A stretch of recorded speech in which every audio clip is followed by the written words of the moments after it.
In a surprising turn of events, Migs Renesis recently made waves after creating a beat out of SB19-style spontaneous rap during a fun TikTok livestream.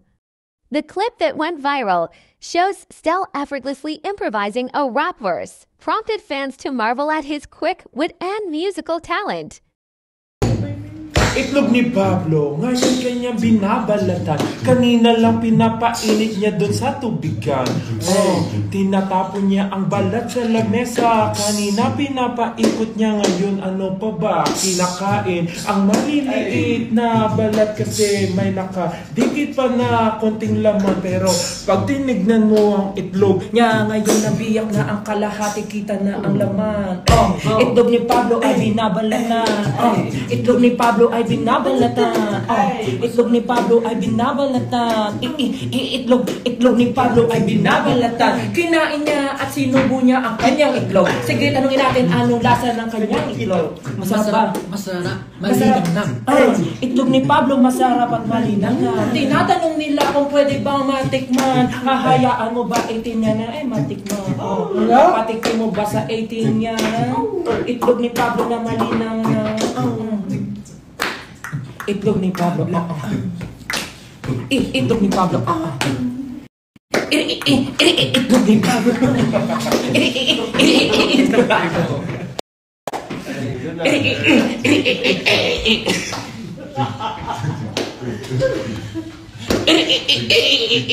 Itlog. Break it down. Itlog ni Pablo. Itlog ni Pablo. Share mo naman anong lasa ng itlog mo. Go! Sakit daw na dyan niya. Patikin daw ng itlog ni Paulo. Oy! Pwede ba patikin to? Wala na, boss na yun. Meron pa akong isa. Alam naman natin na iyo'y dalawa. Nasaan yung isa? Nasa initan pa. Kunin mo na ngayon para mabalatan mo na. Itlog ni Pablo. Itlog ni Pablo. Itlog ni Pablo. Itlog ni Pablo.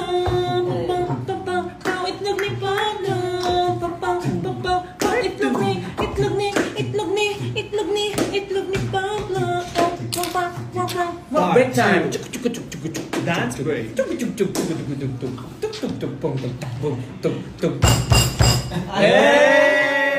Itlog ni Pablo, ngayon kanya binabalatan. Kanina lang pinapainit niya doon sa tubigan. Tinatapon niya ang balat sa lamesa. Kanina pinapaikot niya, ngayon ano pa ba? Kinakain. Itlog ni Pablo. Itlog ni Pablo.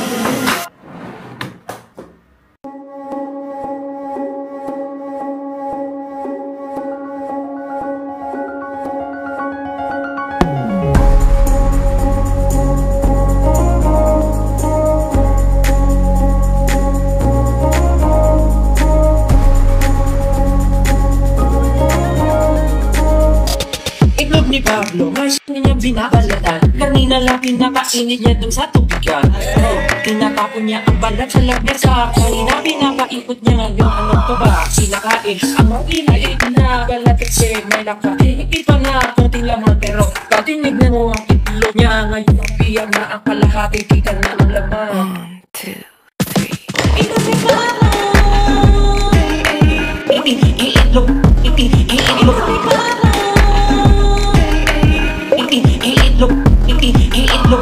Itlog ni Pablo masarap at malinang. Tinatanong nila kung pwede bang matikman. Hahayaan mo ba 18 niya na matikman? Patikin mo ba sa 18 niya? Hahayaan mo ba 18 niya na matikman? Patikin mo ba sa 18 niya?